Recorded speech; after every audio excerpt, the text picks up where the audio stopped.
존 뉴턴이라고 하는 사람의 이야기입니다.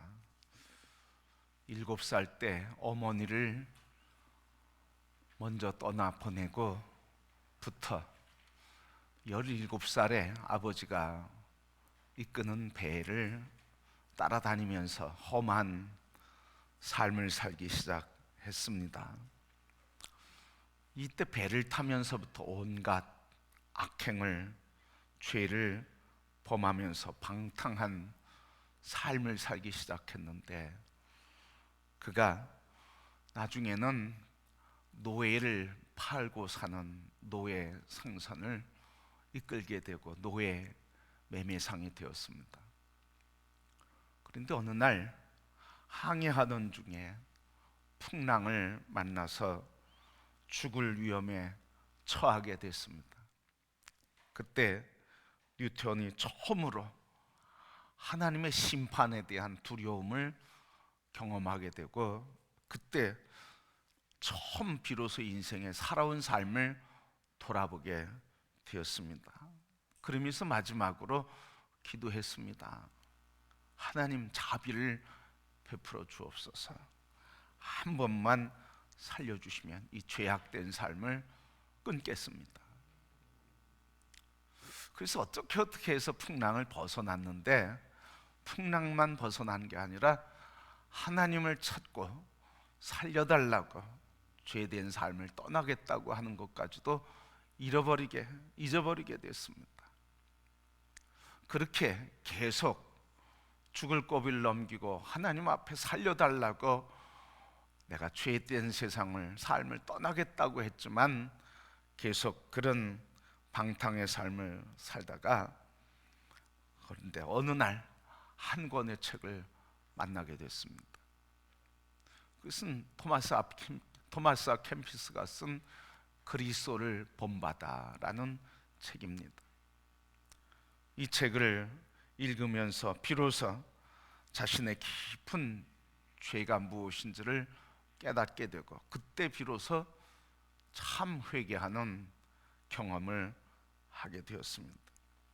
그래서 그 후에 자기의 죄악과 그리고 용서해 주신 하나님의 은혜를 생각하면서 시를 지어 노래를 만든 것이 바로 305장 나 같은 죄인 살리신 주 은혜 놀라와 잃었던 생명 찾았고 광명을 얻었네. 그래서 이 노예상 존 뉴턴이 회개하고 나서 하나님을 만나고 그의 은혜로 내 삶이 새로워진 것, 그리고 노예 매매상이 아니라 예수 그리스도의 이 은혜를 증거하는 증인의 삶을 살게 되었습니다. 하나님의 은혜, 우리에게 어떤 영향을 줄까? 오늘 그 하나님의 은혜로 살림 받아서 새로운 삶을 살게 된 이 뉴턴의 삶, 또 오늘 본문의 말씀을 통해서 하나님의 은혜는 우리의 삶에 어떤 영향을 주는 것일까? 그리스도인들에게 참 큰 고민이 있습니다. 마음은 원인데 삶은 그렇게 되지 않는 것 때문에 그렇습니다. 특별히 마음으로는 거룩하게 살고 싶어요. 그리고 신실하게 살고 싶어요. 그런데 그렇게 살고 싶지만 한두 번 노력하다가 안 되니까 자포자기하고 포기하고 살아요. 그게 반복되니까 굳어졌어요. 신앙생활하고 믿어도 변화된다 안 된다? 사람은 안 된다. 변하지 않는다. 그게 뭐가 됐어요? 그게 신앙이 돼버렸어요. 이게 반복되니까 거룩하게 살고 싶고 순결하게 살고 싶은데, 예수의 사람으로 살고 싶은데 그게 안 되니까, 그렇게 노력하고 발버둥치다 안 되니까 우리 스스로가 이렇게 신앙생활에도 사람은 바뀌지 않는구나 하는 믿음이 여기 자리 잡았어요. 그래서 우리 입술로도 얘기해. 사람은 어떻게? 절대로, 여러분 평소에 하던 말이 뭡니까? 사람은 절대로 안 변한대요. 그렇게 고백하고 있어요. 자, 여러분, 우리가 어떻게 정말 변화될 수 있을까? 정말 우리는 어떻게 하면 거룩하고 신실하게 살 수 있을까? 그 비결이 있다는 거죠, 여러분. 지금까지 내가 실패하고 반복된 실패 속에 생긴 믿음, 자기 확신이죠. 사람은 안 변해 라고 하는 이 자기 확신이 이 시간에 깨어지기를 축복합니다. 그래서 다시는 이제 이 하나님의 은혜를 깨닫고 하나님의 은혜로 사는 삶이 되시고 그 간증과 고백이 넘치는 우리 인생이 되기를 축복합니다. 자, 여러분, 에베소서는 바울이 로마의 감옥에 있을 때 쓴 편지예요. 그리고 이 편지에는 놀라운 사실이 기록되어 있어요. 그 놀라운 사실이 뭡니까? 에베소 교인들에게 편지를 썼는데 에베소 교인들을 읽는 그 편지 속에 오늘 1절 말씀에 뭐라고 기록했습니까? 하나님의 뜻으로 말미암아 그리스도 예수의 사도된 바울은 에베소에 있는 성도들과 그리고 에베소에 있는 성도들과 그리스도 예수 안에 있는 신실한 자들에게 편지하노니 하나님의 뜻으로 말미암아 그리스도 예수 안에서 사도된 나 바울은 에베소 교회에 있는 어떤 사람? 신실한 사람, 성도와 그리스도 안에서 신실한 사람. 에베소 교인들을 뭐라고 그러는 거예요? 성도라고 표현하고 신실한 사람이라고 표현하는 거예요. 여러분, 에베소가 어떤 동네입니까? 에베소는요 굉장히 부유했던 도시예요. 그래서 이 에베소에는 큰 도시가 형성되었는데 그 도시 중에 큰 우상이 있는데 그게 바로 아데미 신이라는 거예요. 그래서 아데미 신전이 엄청 큽니다. 이 우상이 7대 불가사의라고 하는 아데미 신전이 있는데 이곳에 아데미 신을 섬기는데 다 그 에베소가 아데미 신을 섬기는데 그 중에 누가 있었다는 거예요? 성도요, 거룩한 백성요, 신실한 자들이 있다는 거예요. 여러분, 어떻게 이게 가능했을까? 그 죄악된 세상에서 사람이 바뀌지 않는다고 체념하며 포기하며 그런 믿음을 갖고 잘못된 믿음, 실제적인 믿음이 없는 삶을 사는 그 시대에 어떻게 사람이 이렇게 바뀌었을까 하는 거예요. 이것이 가능한 이유는 바로 은혜의 영향력 아래 있었기 때문에 그렇습니다. 자, 이 은혜의 영향력 아래 있으면 사람이 변화되게 되는데 사람이 어떻게 변화될까?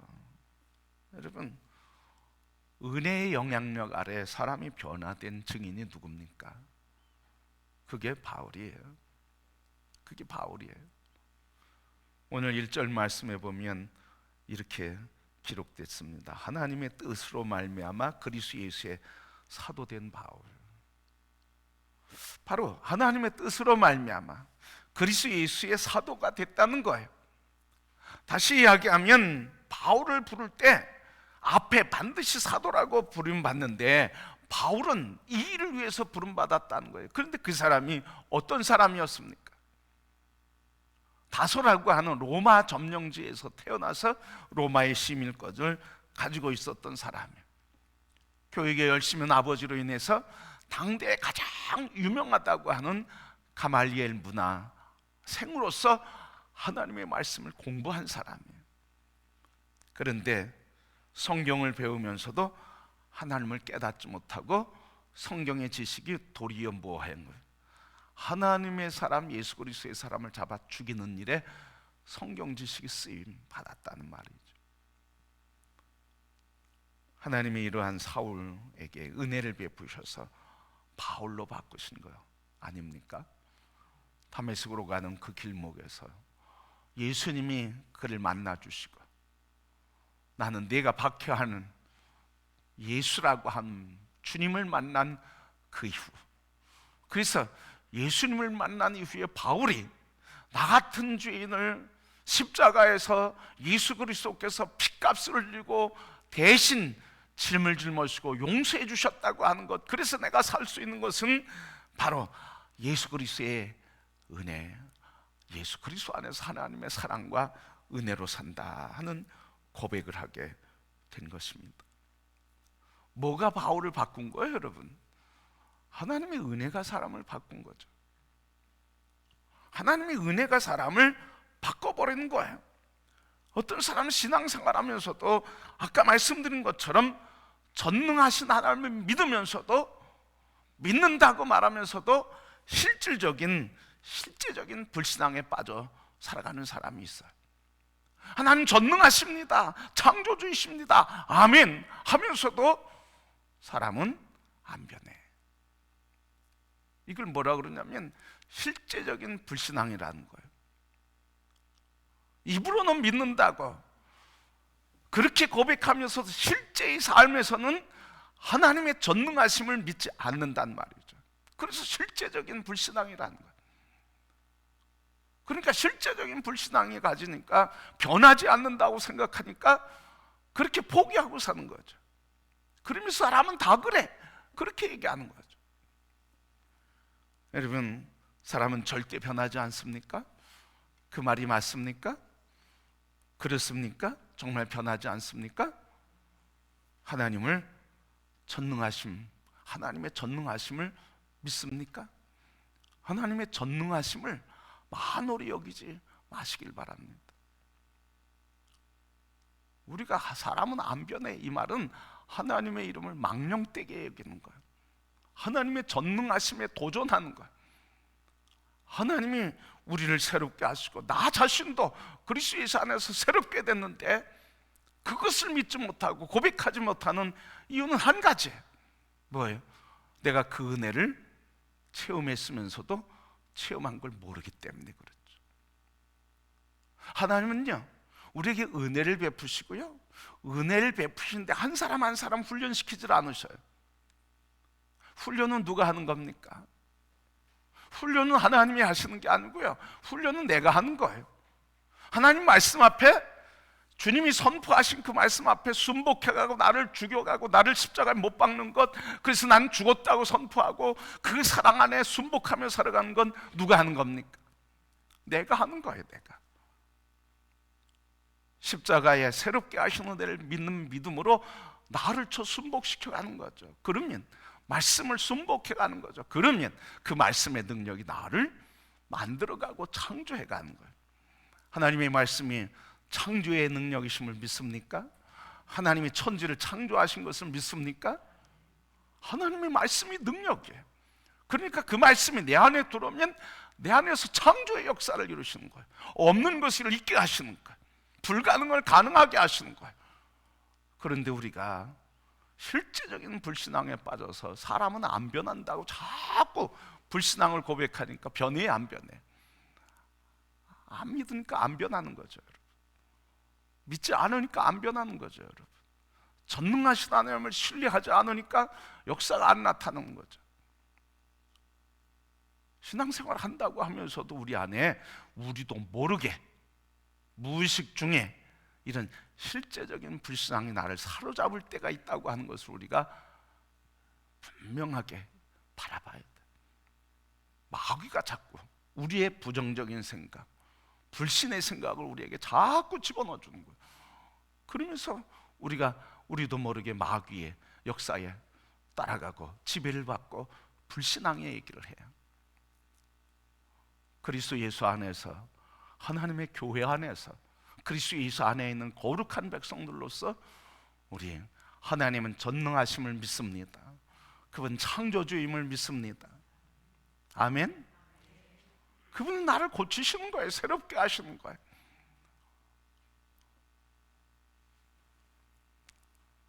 엘리야에게 하나님께서 나타나셔서 말씀하셨어요. 뼈들을 이렇게 보여주시면서 엘리야에게 물었어요. 인자야, 이 뼈들이 능히 살 수 있겠느냐? 이 뼈들이 능히 살아날 수 있겠느냐? 그랬더니 엘리야가 뭐라고 그래요? 주여, 주 여호와여, 주께서 하십니다. 이 말이 뭐예요? 나는 모른다 이 말이 아니죠. 주님이 뜻하시면, 주님이 하시기로 작정하면 하실 수 있습니다. 주님이 하시는 겁니다. 주님이 하시는 그 역사를 나는 믿습니다. 주님이 하겠다고 하시면 살릴 수 있습니다. 나는 그걸 믿습니다. 그러니까 하나님께서 이 엘리야에게 너는 뼈들에게 태어나라 그렇게 말씀하시니까 그 뼈들이 살아나게 됐어요. 여러분, 이 하나님의 말씀의 은혜, 이 하나님의 은혜를 입는 자들, 하나님께서 그 은혜로 사람을 바꿔가시는 줄 믿습니다. 그게 누구예요? 그게 곧 하나님을 찬양하는 거예요. 여러분, 하나님을 기쁘게 해드리는 거예요. 전능하신 나의 하나님, 창조주 여호와여, 오늘 나를 새롭게 하심을 믿습니다. 아멘. 전능하신 창조주 여호와여, 우리의 가정과 자녀를 새롭게 하심을 믿습니다. 이게 믿음이고 찬양이야. 이걸 믿지 않으면서 자녀에게 변화되라고 요구할 수 있겠습니까? 이걸 믿지 않으면서 내가 변화될 거라고 확신하십니까? 오늘 우리의 입술에 전능하신 창조주 능력의 하나님을 찬양하는 성도가 다 되시기를 축복합니다. 그건 무슨 고백이에요? 하나님의 은혜로 제가 새로워질 수 있습니다. 주님은 하실 수 있습니다. 주님은 전능하신 나의 하나님이십니다.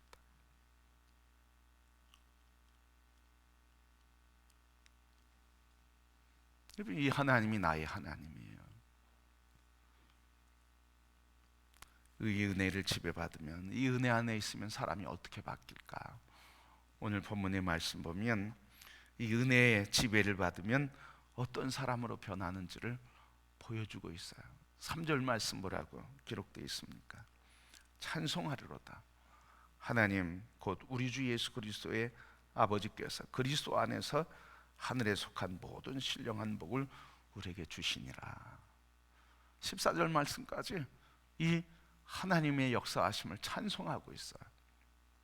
은혜가 임하면 어떤 사람으로 바뀌는 거죠? 무슨 사람으로 바뀌는 거예요? 은혜가 임하면 찬송하리로다. 무슨 사람? 찬양의 사람으로 바뀌어요. 찬양. 바로 이렇게 하나님의 은혜가 임하면 하나님의 은혜의 역사와 영향을 받아서 우리가 바뀐다는 말이에요. 바뀐다는 말이죠. 무슨 사람으로? 찬양의 사람으로, 하나님의 전능하심을 노래하는 사람으로, 하나님의 전능하심을 높이 경외하는 찬양대가 된다는 말이죠. 미국의 템플 부엘 대학교의 실험실에서 음악이 식물에 미치는 영향이 어떤 건가 하는 실험을 했습니다. 이 도로시 박사라고 하는 분이 식물학자이면서 청소년 문제 전문가예요. 도로시 박사가 음악이 식물에 미치는 영향이 뭔가를 연구 발표를 했어요. 그래서 2년 동안 식물에게 여러 음악을 들려주면서 변화를 관찰했습니다. 두 그룹으로 나눴는데요, A 그룹과 두 그룹 나눴는데, 이 A 그룹과 두 그룹에 하루에 3시간씩 매일 음악을 들려줬습니다. A 그룹은 아주 시끄러운 파괴적인 음악을 들려줬어요. 매일 3시간씩. B 그룹에는 클래식과 찬송가를 들려줬어요. 그랬더니 여러분, 믿기 어려울 정도의 결과가 나타났어요. 시끄러운 음악을 들으며 자란 식물은 한 달 만에 줄기가 시들어가기 시작했어요. 3달이 지나니까 잎에 깊은 주름이 생기게 되고, 그 꽃은 색을 잃어버리게, 꽃잎은 아름다운 색을 잃어버리게 됐어요. 3개월 동안 계속 하루에 3시간 악하고 파괴적인 음악을 들려줬더니 그렇게 바뀌었다는 거예요. 하루에 3시간씩 두 번째 그룹의 식물에게 복음성가, 찬송가와 클래식을 들려준 이 식물 그룹에는 아주 싱싱하게 잘 자라게 됐어요. 그래서 도로시 부인은 이 실험을 마친 뒤에 이렇게 사람들에게 얘기했습니다. 부탁을 했습니다. 음악은 식물의 성장에도 큰 영향을 미칩니다. 하물며 사람에게는 얼마나 큰 영향을 주겠습니까? 좋은 음악을 들으십시오. 그러면 아름다운 사람이 될 것입니다. 좋은 음악을 들려주십시오. 그러면 그 사람이 아름다운 사람이 될 것입니다. 좋은 음악을 듣고 들려주란 말이죠. 그러면 듣는 사람이 바뀌고 들려주는, 그래서 듣는 사람이 바뀌게 되는 거예요. 좋은 말씀을 들으세요. 좋은 찬양을 부르세요. 좋은 이야기를 나누세요. 그래야 좋은 사람이 되는 거예요. 그래야 영혼이 살아나는 거예요. 그래야 생명의 풍성한 역사가 일어나는 거죠. 이게 은혜의 영향력이란 말이죠. 그래서 끊임없이 바울이 편지할 때마다 그리스도 예수 안에서 하나님의 사도로 부름받은 나 바울은 하나님의 은혜를 노래하고 있어요. 그래서 오늘 에베소서 4절부터 14절 말씀까지는 하나님의 은혜의 영광의 역사를 계속 찬양하고 있거든요. 그러니까 잘 될 수밖에 없는 거죠. 여러분, 좋은 음악을 들으시길 바랍니다. 찬양을 많이 들으시고 또 좋은 음악을 많이 부르시길 바랍니다. 그래서 내게 스스로 들려주세요. 좋은 음악을 내게 들려주세요. 그게 내가 부르는 찬양이에요, 여러분. 일주일 평생 살아도, 일주일 내내 평생 살아도 찬송을 부르는 것을 모르는 사람이 있어요. 교회 와서나 예배 시간에 찬송 부르지, 그러니 찬양이 무슨 생명이 있겠습니까? 능력이 있겠습니까? 기쁨이 있겠습니까? 날마다 자꾸 찬양을 들려주시길 바랍니다. 누구에게? 나에게. 그래야 생명이 살아나는 거예요. 그래야 하나님을 찬양하는 거죠, 여러분. 그래서 좋은 말씀을 듣는 거예요. 묵상하고 하나님 내게 주시는 말씀이 뭔가 자꾸 듣고 가르침 받고 내가 말씀의 사람으로 세워지게 될 때 하나님께서 그 은혜로를 풍성하게 해 주십니다. 세상에 있는 모든 것은 서로에게 영향을 주고 영향을 받게 돼 있어요. 일방적인 거는 아무것도 없다는 거죠, 여러분. 그래서 좋은 것은 무슨 영향력을 줘요? 좋은 영향력을 줘요. 나쁜 것은 나쁜 영향력을 준다는 말이죠. 우리 가정에서 여러분, 가정의 문화마다 다 특징이 있죠. 그죠? 가정의 문화마다 다 특징이 있어요. 그래서 어느 가정은 말이 부드러워요. 어떤 가정은 말이 재밌어요. 어떤 가정은 말이 논리적이에요. 어떤 가정은 말이 폭력적이에요. 거칠어요. 그게 문화라는 거예요, 가정에. 어떤 가정은 대화가 없어요. 그냥 감정을 얘기하지 자기의 속마음을 잘 표현을 하지 못해요. 그게 가정의 문화란 말이죠. 그러니까 오늘 좋은 것은 좋은 영향력을 주기 때문에 우리 가정에서부터 대화를 잘 하는 거예요. 좋은 대화. 그래서 어렸을 때 아이들 얘기해 주면 좋은 말 많이 해주잖아요. 그렇죠? 좋은 말 많이 해줘요. 근데 언제 깨져요, 그게? 유치원 가고 학교 들어가면 깨져요, 여러분. 그래도 뭐 해줘야 돼? 그걸 좋은 말로 바꿔줘야 돼요. 유치원 가서 학교 갔다가 돌아왔는데 매 맞고 왔어. 머리를 주워 박으면서 왜 매 맞고 왔냐 이러면서 내보내거든요, 여러분. 좋은 말 들려줘야죠, 여러분. 그래서 우리 속회 지도자들이 그래서 중요한 거예요, 여러분. 속회에서 하나님의 은혜의 말씀을 잘 들려줘야 돼요. 속회 예배 드리는데 은혜의 말씀은 그냥 간식만도 못해. 그렇게 해가지고 무슨 은혜가 될까요? 정성껏 준비하고 기도하고 은혜의 말씀을 전해야죠. 내가 그렇게 못 살지라도 내가 그렇게 살기를 소원하는 마음으로, 주님이 나에게 그렇게 살라고 명령하는 마음으로 내가 들으면서 그렇게 살라고 요구하는 말씀에 그렇게 살겠다고 고백하면서, 그러면서 주님의 말씀을 들려주고 선포하는 거죠. 내가 이렇게 살지 못하는데, 이렇게 살지 못하면서 전하는 건 위선적이야, 그래서 안 할 거야, 그렇게 안 하려고 자꾸 피하거든요.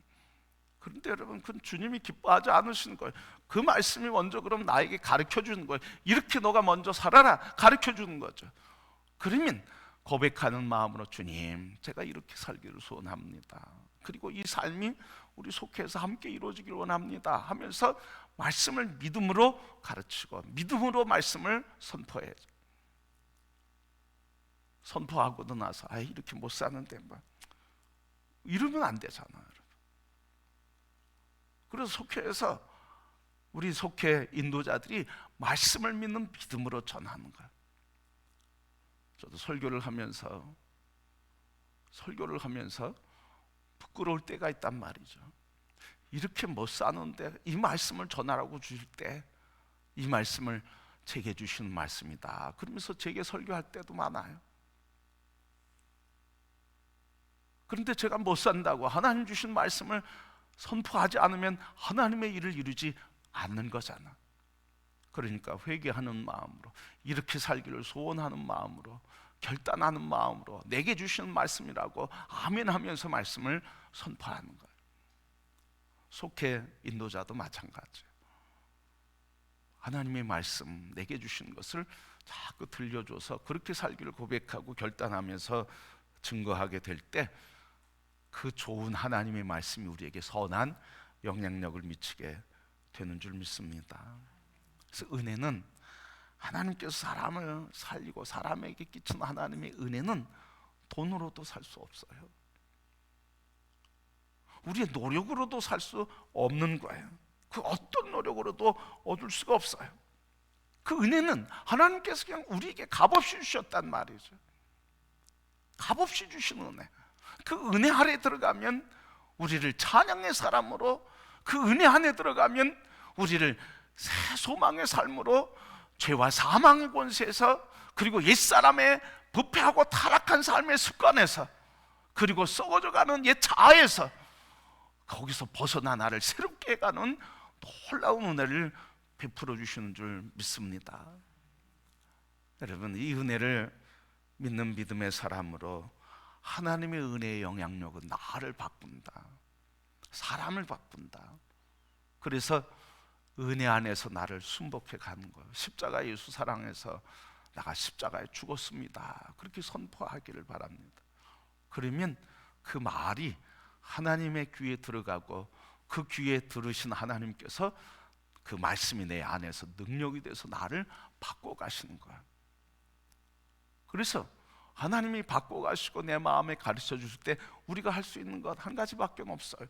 말씀에 우리는 그냥 순종해 갈면 역사는 내 안에서 말씀이 역사하시고 나를 바꿔 가시는 거예요. 이 바꿔가는 순종을 하지 않고 안 된다, 안 바뀐다. 사람은 죽어도 1000번을 죽었다 살아나도 안 바뀐다. 물론 기질이 있어요, 여러분. 기질은 바뀌질 않아요. 그러나 여러분, 열매, 성령의 열매와 성품은 바뀌게 돼 있는 거예요, 여러분.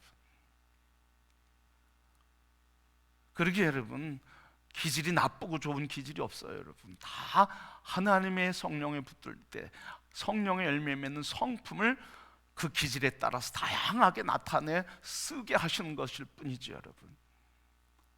그러니까 오늘 우리 바울이 말씀을 통해서 우리에게 주신 말씀, 하나님이 우리에게 주신 말씀, 은혜의 영향력은 사람을 바꿔간다.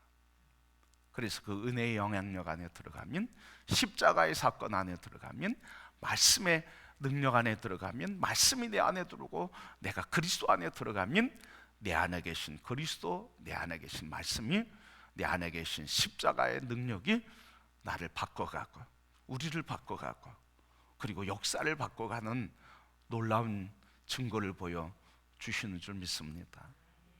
예수 그리스도, 그분을 만남으로 인해서, 이 말씀이신 예수 그리스도를 만남으로써 인류의 역사가 어떻게 바뀌었습니까? 죽음과 죄와 사망의 권세에서 폭군과 포각한 사람들, 그리고 사람에게 악한 사람들이 얼마나 많이 바뀌었습니까? 죄의 권세에서 종로로 타던 어둠의 권세와 사단의 권세에 붙들려 있던 사람이 얼마나 많이 구원받았습니까? 그러게 이제부터는 여러분 자꾸 내게 좋은 말을 들려주시길 바랍니다. 하나님의 은혜로 삽니다. 은혜가 있으면 됩니다. 그래서 나를 은혜이신 예수 그리스도, 말씀이신 예수 그리스도, 성령님 예수 그리스도께서 인도하시는 대로 나는 그냥 순종해 가기만 하면 되는 거예요. 그러면 나머지는 주님이 책임져 주시는 거예요. 그래서 오늘 글을 읽으면서 그 글에 이런 말이 있어요. 아까 설교 중에도 잠깐 말씀드렸지만, 하나님은 사람을 한 사람 한 사람 훈련시키지 않는다. 훈련은 하나님의 말씀과 은혜가 선포된 그곳에 각자가 순복해 가는 것이다. 그래서 각자가 순복해 가는 그 과정이 훈련이라는 거예요. 그래서 바로 이 은혜 안에 사는 사람은 어떤 사람이 나를 말씀, 예수 그리스도의 십자가, 하나님의 은혜 앞에 나를 순종시켜 가는 사람. 이게 바로 은혜의 영향력 아래서 하나님의 생명의 부요함과 풍성을 누리는 사람이다. 그렇게 이야기하는 글을 오늘 묵상하면서 읽게 됐어요. 여러분, 우리 하나님은 전능하십니다. 우리 하나님은 창조주이십니다. 우리 하나님은 무에서 유를 만드시는 분입니다. 이제부터 하나님 모든 것을 할 수 있으니 나도 바꾸고 우리도 바꾸고 역사도 바꾸고 가정도 바꾸고 환경도 바꾸고 문제도 바꾸셔서 하나님의 영광의 역사를 이루는 것을 믿음의 눈으로 바라보시고 나에게 좋은 소리를 들려주시길 바랍니다. 우리 서로에게 좋은 소리를 들려주시길 바랍니다. 말씀을 들려주시고 말씀을 찬양하시길 바랍니다. 그러면 그 말씀이 우리를 늘 은혜의 영향력 아래 살아가게 하고, 순종할 때마다 길이 열리고 순종할 때마다 거듭나 열매 맺는 역사가 일어나 부요한 주님의 사람으로 하나님이 기뻐하시는 삶이 우리 모두들에게 열매 맺게 될 줄 믿습니다. 우리를 은혜로 주시는, 은혜로 옷 입혀주시는 하나님을 찬양합니다. 우리를 날마다 씻겨주시는 보혈의 피 예수 그리스도를 찬양합니다. 이 길을 걸어갈 수 있도록 우리의 능력이 되시는 성령님을 찬양합니다.